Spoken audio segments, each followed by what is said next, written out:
Hi friends, ಮಂಗಳ cooking ಚಾನಲ್ಗೆ ಸ್ವಾಗತ. ಇವತ್ತು ನಾ ತೋರಿಸ್ತಾ ಇರೋ ಡಿಶ್ ಯಾವುದಂದರೆ ಪೆಸರಿಟ್ಟು, ಹೆಸರು ಕಾಳಿನಿಂದ ಮಾಡ್ತಕ್ಕಂಥ ಡಿಶ್ ಇದು. ದೋಸೆ ಇರುತ್ತೆ, ನೋಡಿ ಹೇಗಿರುತ್ತೆ ಅಂತ. ಬನ್ನಿರಿ, ಇದಕ್ಕೆ ಯಾವ್ಯಾವ ಪದಾರ್ಥಗಳು ಬೇಕು ತೋರಿಸ್ತೀನಿ.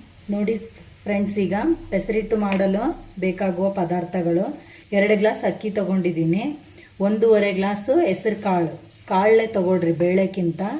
ಈಗ ಇದು 1 ಗ್ಲಾಸ್ ಇದೆ, ಇದು ಅರ್ಧ ಗ್ಲಾಸ್ ಇದೆ. 1.5 ಗ್ಲಾಸು ಹೆಸರು ಕಾಳು, ಮತ್ತು 1 ಗ್ಲಾಸು ಉದ್ದಿನಬೇಳೆ, ಮತ್ತು 1 ಗ್ಲಾಸ್ ಅವಲಕ್ಕಿ.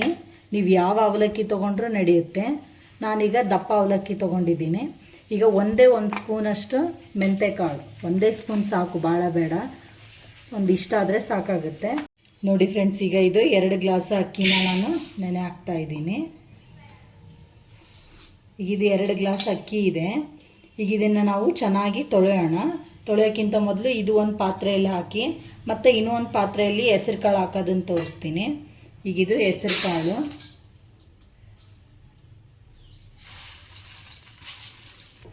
ಈಗ 1.5 ಗ್ಲಾಸಷ್ಟು ಹೆಸರು ಕಾಳು ಹಾಕಿದ್ದೀನಿ.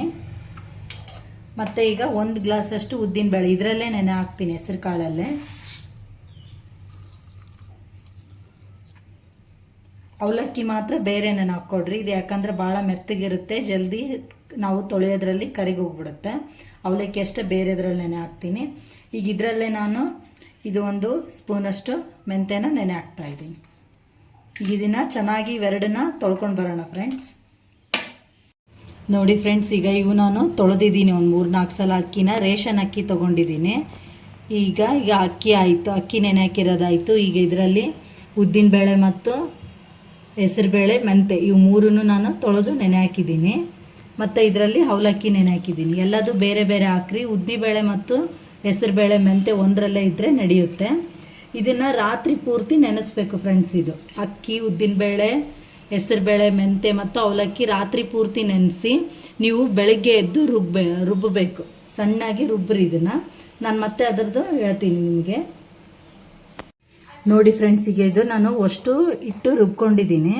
ಈಗ ಇದಕ್ಕೆ ಉಪ್ಪು ಮತ್ತು ಸಕ್ಕರೆ, ಸ್ವಲ್ಪ ಸೋಡಾ ಪುಡಿ ಹಾಕೋಣ. ಈಗ ನಾನು ಇದು ಒಂದು ಸ್ವಲ್ಪ ಅಡುಗೆ ಸೋಡಾ ಹಾಕ್ತಾಯಿದ್ದೀನಿ. ಈಗ ಇದಕ್ಕೆ ನಿಮಗೆ ಎಷ್ಟು ರುಚಿಗೆ ತಕ್ಕಷ್ಟು ಉಪ್ಪು ಹಾಕ್ಕೊಡ್ರಿ. ಈಗ ಇಷ್ಟು ಸಾಕಾಗುತ್ತಾ. ಈಗ ಒಂದು ಸ್ವಲ್ಪ ಸಕ್ಕರೆನ ಹಾಕೋಣ. ಸಕ್ಕರೆ ಹಾಕೋದ್ರಲ್ಲಿಂದ ದೋಸೆ ಕಲರ್ ಚೆನ್ನಾಗಿ ಬರುತ್ತೆ. ಇದನ್ನು ನೀಟಾಗಿ ತಿರುಗಿಬಿಟ್ಟು ದೋಸೆ ಹಾಕ್ಬೇಕು. ದೋಸೆ ಹಾಕೋದು ತೋರಿಸ್ತೀನಿ ಹೇಗಂತ ನೋಡ್ರಿ.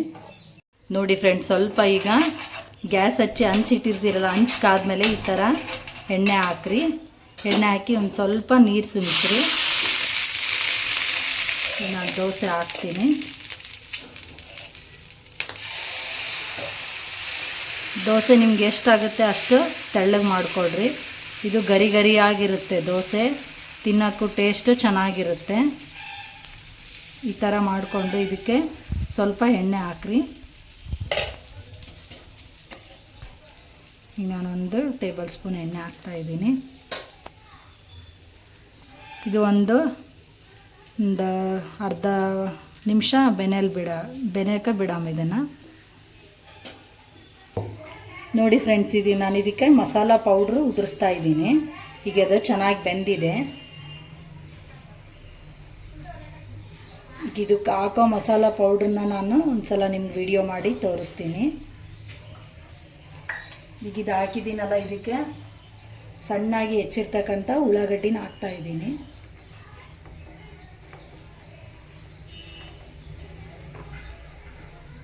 ಸ್ವಲ್ಪ ಕರಿಬೇವು ಹಾಕ್ತಾಯಿದ್ದೀನಿ.